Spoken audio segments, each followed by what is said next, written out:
اعوذ باللہ من الشیطان الرجیم بسم اللہ الرحمن الرحیم۔ السلام علیکم۔ سید زاہد بخاری ایڈوکیٹ آپ کے پاس آپ کے روبرو حاضر ہوں ایک ایسے موضوع کے ساتھ جو کہ بطور مسلمان ہمارے لیے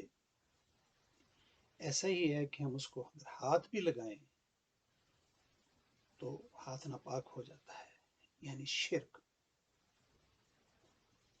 اب کہیں گے کہ ہم تو مسلمان ہیں، ہمارا شرک کے ساتھ کیا تعلق ہے؟ مشرک الگ ہیں، کافر جو بھی ہیں مشرک ہیں جو اللہ کے علاوہ کسی کو مانتے ہیں تو یقیناً شرک کرتے ہیں اور وہ مسلمان نہیں ہیں۔ آپ صحیح کہیں گے کہ آپ کا کیا تعلق ہے؟ میں بھی یہی کہوں گا کہ شکر الحمدللہ میں مسلمان ہوں، میرا کوئی تعلق نہیں ہے۔ مگر میں نے پہلے ایک اپنے بیان میں عرض کیا تھا کہ ایمان کے اور شرک کے درمیان ایک باریک لائن ہے، ذرا سا بھی آپ ادھر سے ادھر کراس کیا تو آپ کے لیے مشکل آ جاتی ہے، میرے لیے مشکل آ جاتی ہے، کیونکہ شرک وہ گناہ ہے، وہ ایک ایسا کیا کہوں، لفظ نہیں میرے پاس، کہ ایسا گناہونا جرم ہے کہ جو اللہ تعالیٰ کے پاس سب سے ناپسندیدہ اور ناقابل معافی ہے، اور اس کے لیے باقاعدہ آپ کو توبہ کرنی پڑتی ہے، اس کے لیے باقاعدہ معافی اللہ سے مانگنی پڑتی ہے کہ اللہ پاک اپنی رحمت سے ہمیں معاف کر دیں، اور وہ ہم جانے نہ انجانے اپنے اوپر طاری کیے ہوئے کر لیتے ہیں۔ بڑی آسان بات ہے سمجھنے کے لیے کہ جو اللہ کے علاوہ آپ کے دماغ میں آئے کہ آپ کا کام فلانی جگہ سے ہو سکتا ہے، فلانے آدمی نے کرنا ہے، اور آپ اس کے پاس ترلے منتیں سفارشیں شروع کر دیتے ہیں، تو اس کا مطلب ہے کہ آپ نے اللہ پہ بھروسہ چھوڑ دیا۔ کسی نے اپنے بیان میں کہا، بزرگ تھے ڈاکٹر اسرار احمد، یس، انہیں کسی بزرگ نے کہا کہ جی دیکھیں نا، کام کے لیے ہم نے لوگوں کے پاس تو جانا ہے، کہنا بھی ہے۔ انہوں نے کہا بالکل ٹھیک ہے، جانا چاہیے، جہاں کام ہوگا، جہاں ضرورت ہوگی وہاں جانا ہی پڑے گا، مگر اس پر ایسے ڈیپینڈ کر لینا کہ آپ نے ایک دفعہ کہا چلو جی کام کے لیے کہنا ضروری ہے، دوسری دفعہ کہا نہیں ہوا، اور آپ پھر ترلے منتوں پہ آ گئے، بس یہیں پہ وہ خرابی شروع ہو گئی کہ آپ نے اس کو اپنا آقا و مولا جان لیا کہ صرف یہی وہ کام کر سکتا ہے، اسی کے ذریعے وہ کام ہونا ہے، مگر آپ یہ بھول گئے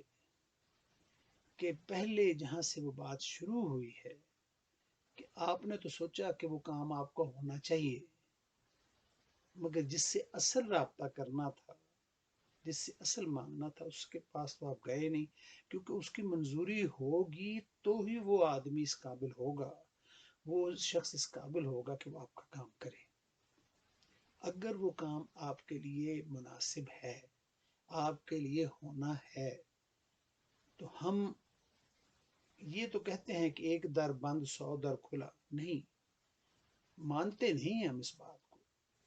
ہم اللہ کو تو مانتے ہیں کہ وہ اللہ ہے، مگر اللہ کی ایک بھی نہیں مانتے۔ آپ ذرا غور کر کے دیکھیں کہ ہم سر جھکانے کے لیے ہر جگہ چلے جاتے ہیں، ہر جگہ سجدے کیے جاتے ہیں، مزاروں پہ جا رہے ہیں، گنڈے کروا رہے ہیں، تعویذ کروا رہے ہیں، پیروں کے پاس جا رہے ہیں، وہ کہے جا رہا ہے حسبی اللہ حسبی اللہ، کہو حسبی اللہ، مجھے اللہ کافی ہے۔ تم پیروں کو ڈھونڈ رہے ہو، تم فقیروں کو ڈھونڈ رہے ہو، تم مزاروں کو ڈھونڈ رہے ہو، تم بت، یہ بت نہیں تو اور کیا ہے، یہ شرک نہیں تو اور کیا ہے۔ وہ کہے جا رہا ہے کہو حسبی اللہ لا الہ الا هو علیہ توکلت وہو رب العرش العظیم، کہو کہ میرا اللہ میری کفایت کرتا ہے، اللہ میرے لیے کافی ہے، اور میں اسی پر بھروسہ رکھتا ہوں جو عرش عظیم کا مالک ہے۔ وہ کیسے آپ کو اور سمجھائے کہ اس کے پاس آئیں وہ ذریعے بنا دے گا، اس کے پاس آئیں وہ رستہ بنا دے گا۔ وہ تو وہ ہے کہ جب کوئی راستہ نہ ہو آپ کی بچت کا، آپ کے تحفظ کا، آپ کی زندگی کا، آپ کو کامیاب ہونے کا، تو وہ وہاں سے راستہ بنا دیتا ہے۔ جب کوئی راستہ نہ ہو، کوئی راستہ دینے والا نہ ہو، کوئی راستہ دکھانے والا نہ ہو۔ ابھی میں مثال دے دیتا ہوں آپ کو قرآن پاک کی مثال سے۔ میرا چونکہ وعدہ ہے کہ جو بات ہے وہ قرآن اور رسول کی روشنی میں اور ان کی ہدایت کے مطابق ہوگی۔ تو قرآن پاک میں آتا ہے کہ حضرت موسیٰ اپنی قوم کو لے کے چل پڑے ہیں کہ چلو نکل چلو فرعون کے نرغے سے۔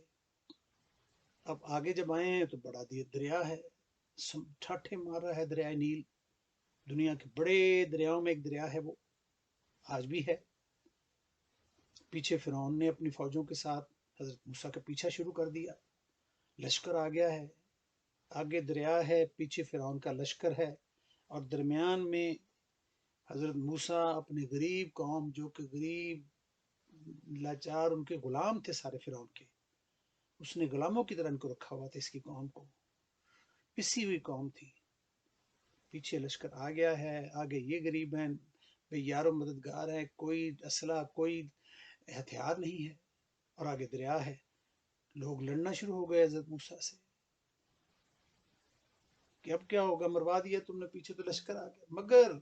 آپ نے کہا کہ میرے ساتھ میرا اللہ ہے۔ یہ دیکھیں نا، بات یہ سمجھنے والی ہے کہ میرے ساتھ میرا اللہ ہے، وہ میری مدد کرے گا، وہ رستہ بنائے گا۔ اور وہ کون ہے کہ جہاں کوئی راستہ نہ ہو، کوئی کو آپ کی مدد کرنے والا نہ ہو، وہ وہاں سے راستہ بناتا ہے۔ دریا کو پھاڑ دیا، دو ٹکڑے کر دیا دریا کے، اور ساری قوم کو نکال دیا، حضرت موسیٰ کی قوم کو رستہ بنا دیا، چلے گئے، کامیاب ہو گئے، اور پیچھے جو آنے والے تھے ساروں کو غرق کر دیا اس دریا میں۔ ہمیں تو اس اللہ کی مدد حاصل ہے جو یہ کرتا ہے کہ جب ابراہیم کو دریا آگ میں ڈالا جا رہا ہے، سب کو پتا ہے کہ یہ پھینک دیا آگ میں، وہ جل گئے ہیں، مگر وہ جو ہے، جو یہ دعویٰ کرتا ہے اپنے بارے میں جو کوئی نہیں کر سکتا، آپ اور میں تو کوئی حیثیت ہی نہیں رکھتے، کوئی ہمارے تو وہ ہے ہی نہیں کہ ہم کو ایسی خدا نخواستہ توبہ نعوذ باللہ کو بات کرے۔ تو اس نے آگ کو حکم دیا ہے، قرآن پاک میں آتا ہے کہ ہم حکم دیا کہ اے آگ تو ابراہیم پر سلامتی والی ہو جا، اور آپ زندہ جاوید پوری دنیا میں انہوں نے تبلیغ کی، آج تک ان کا نام قیامت تک زندہ رہے گا، اور جس نے کیا تھا آج اس کا نام اور نشان تک مٹ گیا ان کے خلاف جو تھے۔ تو آپ کو اور مجھے یہ سبق دیا جا رہا ہے، قرآن میں آتا ہے کہ میں وہاں سے مدد کرتا ہوں آپ کی، اے مومنو، اے مسلمانوں، اے ایمان والو، اے لوگو، کہ جہاں سے تمہارا گمان نہیں ہوتا۔ اب گمان سے مراد آپ سمجھتے ہیں کہ you can not even think کہ اب یہاں پہ کہاں سے ہیلپ آئے گی، ڈوبتے کو کہاں سے، کہتے ہیں نا ڈوبتے کو تنکے کا سہارا، وہ کیا ہے؟ جہاں سے کوئی آپ کا نہ سننے والا ہو، جہاں پہ کوئی دیکھنے والا نہ ہو، وہ وہاں سے دیکھ رہا ہے، وہ وہاں سے سن رہا ہے۔ اور پھر جب آپ کے لیے اگر ہے وہ جو آپ چاہتے ہیں، اور اللہ تعالیٰ نے آپ کے لیے وہ بہترین رکھا ہے، اور آپ مانگ بھی اسی سے رہے ہیں، آپ پیروں کے پاس نہیں بھاگے جا رہے، آپ رنگ برنگی درگاہیں نہیں ڈھونڈ رہے، آپ سفارشیں نہیں ڈھونڈ رہے، ہاتھ پاؤں ایسے مارے کہ جس سے شرک کا گمان نہ ہو، کہ جہاں تک آپ کی ہمت ہے آپ نے آرام سے وہ کام جائز طریقے سے بات کر لی ہے۔ مگر جب آپ ناجائز شروع ہو جاتے ہیں، رشوتیں لینے شروع کر دیتے ہیں، دینی شروع کر دیتے ہیں، تو یہ آپ نے شرک کے آسرے ڈھونڈ لیے ہیں، آپ نے اللہ پہ اعتبار کرنا چھوڑ دیا ہے، آپ نے بیچ میں وچولے ڈال دیے ہیں، راستے بنانے والے ڈالنے شروع کر دیے ہیں۔ تو وہ کہتا ہے ٹھیک ہے کرو، پھر نبڑو آپ ہی، جو آج کل ہو رہا ہے، جو مسلمانوں کے ساتھ ہو رہا ہے۔ اس نے کہا میری طرف آؤ، آپ سفارشیں اور رشوت دینے کے اڈے کی طرف آگے پڑھتے ہیں، کہیں دے رہے ہیں اور کہیں لے رہے ہیں، دونوں ہی تباہی میں۔ کہیں آپ اپنے اختیار کا استعمال کر رہے ہیں ناجائز، اور کہیں آپ کو اختیار کا جو استعمال ہے وہ ناجائز کروایا جا رہا ہے۔ کہیں آپ خدائی کا دعویٰ کر رہے ہیں، آپ فرعون بن گئے ہیں، آپ کے پاس ذرا طاقت آئی ہے تو آپ فرعون ہو گئے ہیں، خدا بن گئے ہیں، مگر بھول گئے ہیں کہ اگر وہ دوسرے کی مدد کر رہا ہے تو آپ کی سزا کا وقت بھی ساتھ ساتھ شروع ہو گیا ہے، آپ کی تباہی کا بھی ساتھ ساتھ شروع ہو گیا ہے، آپ کی بیماریاں، اولاد کی بیماریاں، آپ کی بیماریاں، اور بہت ساری آزمائشیں زندگی کی، یہ حادثات، ایکسیڈنٹ، وینش ہو جاتا ہے، انسان ختم ہو جاتا ہے، اس کا نام و نشان وہ مٹا دیتا ہے۔ تو جس طرح کا کرائم ہے اسی طرح کا اس کا ہینی سزا بھی ہے، اسی طرح کی سخت سزائیں بھی ملتی ہیں۔ اور یہ ہم 2 دن 4 دن کے لیے جو ہم اکڑ رہے ہوتے ہیں، یہ شرک نہیں تو اور کیا ہے، یہ خدائی کا دعویٰ نہیں تو اور کیا ہے، کہ جہاں جس کا بس چلتا ہے وہ جو مرضی کر لے۔ تو اللہ سے ڈرنا اور اللہ کے نام پہ کسی کے لیے کرنا، اصل آپ کی مسلمانیت یہ ہے، آپ کا ایمان یہ ہے۔ اور جہاں ہی آپ نے یہ کام ذرا سا اپنے آپ کو اکڑ کے دکھایا تو شرک کا شروع ہو گیا، کہ آپ نے اپنے آپ کو خدا سمجھ لیا ہے، میں ایسے کر دوں گا، میں کر دوں گا، میں رب بند کر دوں گا، میں تیرا جینا حرام کر دوں گا۔ اللہ سے ڈریں، آپ تو اپنی مرضی سے ایک قدم بھی نہیں اٹھا سکتے۔ یہ شرک نہیں تو اور کیا ہے، کہ خدائی کے دعوے کر رہے ہیں جبکہ آپ کی اپنی جان آپ کے اختیار میں نہیں ہے، آپ کا چلنا اٹھنا بیٹھنا آپ کے اختیار میں نہیں ہے۔ تو ہمیں اپنے غور کرنا چاہیے۔ تسبیحیں پڑھنے سے اور بیٹھ کے نمازیں پڑھ رہے ہیں، دکھاوے کر رہے ہیں، بیٹھ جاتے ہیں مسجدوں میں بھاگ بھاگ کے جا کے حاضریاں لگوا رہے ہیں، حاضری نہیں چلے گی۔ انما الاعمال بالنیات، اور پھر آپ کا ہاتھ کا دیا کام آئے گا، زبان کا کیا کام آئے گا، برا کیا ہے برا ہو جائے گا، ہاتھ سے برا دیا ہے برا ہو جائے گا، اچھا دیا ہے اچھا ہو جائے گا، اچھا کیا ہے اچھا ہو جائے گا۔ حرام کا دیا ہے تو حرام کا ہی کام ہوگا نا آپ کے ساتھ بھی۔ تو آپ سمجھتے ہیں کہ دیگیں پکا رہے ہیں، قربانیوں کے بکرے ہو رہے ہیں اور بجلیاں چوری ہوئی جا رہی ہیں، لاکھوں کروڑوں کی بجلی چوری ہو رہی ہیں، لاکھوں کروڑوں کے لوگوں کے غبن ہو رہے ہیں، لوگوں کے حقوق کھا رہے ہیں، لوگ غریب مر رہے ہیں ارد گرد، برے حال ہیں، اور آپ اپنی بیٹیوں کی کروڑوں لاکھوں اربوں لگا کے شادیاں کر رہے ہیں، بیٹوں کی شادیاں دکھاوے کر رہے ہیں۔ کتنے دنوں کا کام ہے بتائیں؟ آپ جیسے میرے جیسے کیسے کروڑوں ابھی تک چلے گئے ہیں، کیا لے کے گئے ہیں ساتھ، کیا ان کا پڑا ہوا؟ یہ تو ہم لوگوں کے لیے اکٹھا کر رہے ہیں نا، بینک بیلنس، کوٹھی، پلازے، فلانا جی میاں فلانا ہے، میاں فلانا ہے، فلانا فلانا ہے،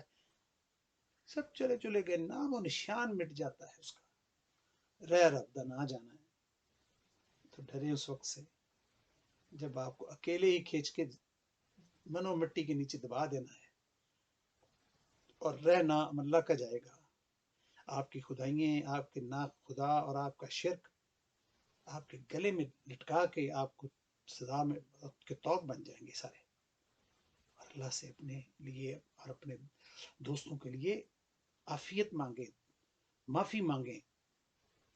اور ہمیں ان شرک کے خداؤں سے بچنا چاہیے، اور اس خدائی کے دعوے سے ہمیں بچنا چاہیے۔ انشاءاللہ پھر کسی اچھی موضوع کے ساتھ حاضر ہوتا ہوں، اس وقت تک کے لیے اجازت دیجیے، اور میرے ساتھ اس جہاد میں شامل ہو جائیں۔ اور اس دنیا کا سب سے بہترین کام ہے، میں نہیں کہہ رہا، اللہ کہہ رہا ہے، کہ جو اللہ کے لیے اللہ کی طرف بلائے۔ حسبی اللہ چینل اللہ نہیں بنایا ہے، اللہ کے حکم سے بنا ہے، کہ اس نے دل میں جب ڈال دیتا ہے تو اس کا حکم ہے کہ اچھا کام ہو جائے، اچھے کام کا تو حکم بھی دیتا ہے نا وہ اس طرح ہی۔ تو یہ چینل بن گیا ہے، آپ اسے آگے بڑھائیں، اور اپنے بال بچوں کے لیے دنیا و آخرت کے سارے جو ہے نا کامیابی حاصل کر لیں۔ اللہ حافظ نگہبان۔